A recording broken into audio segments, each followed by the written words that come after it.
అనే ఒక beautiful నాచి level ఒకటి ఉండేది. వాడి దురదృష్టం చేత దాని వలలో పడి చిక్కి అంధకారంలో పడిన మాట సత్యం.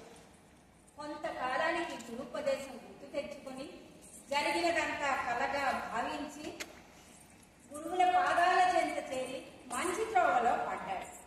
ఆ గిరీశమే ఈ గిరీశం. ఆ మధురవాడే ఈ మధురవాడే.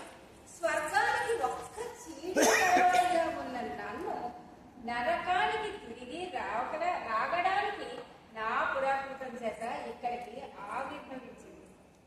I turn all together a new living. పాపంలో కాలు జారి పశ్చాత్తాపడి రిఫార్మ్ అయినాను. నా లాంటి సిన్నర్స్ బ్రతుకు బాగు చేయడమే తమ వివిధము గాని వారి బ్రతుకు చెరచడం న్యాయం కాదు. I crave your mercy. ఎన్నాళ్ళైంది చీకట్లో నుంచి వెలుతురులోకి ఉరికి? నువ్వు చెప్పగలవు. ఈ ఎన్నాళ్ళు అయితేనేంటండి, ట్రూ రిపెంటెన్సీకి 24 hours చాలదండి.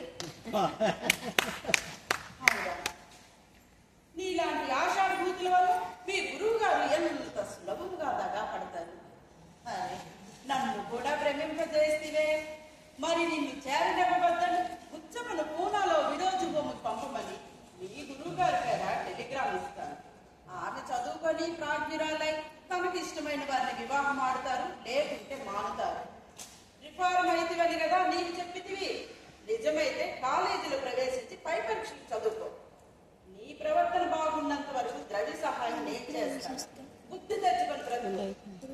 మధురవాణి డెవిలంటివే నీవే డెవిల్. నీ అయోగ్యతైన నొప్పి అడిగితే గాని చెప్పింది కాదు.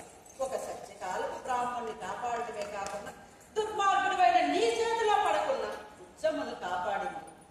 నాకు ఒక మహోపకారం కూడా చేసింది కనుక నా సంతోషాన్ని తెలియజేయటం ఇదిగో ఆమెతో షేక్ హ్యాండ్ చేస్తున్నాను.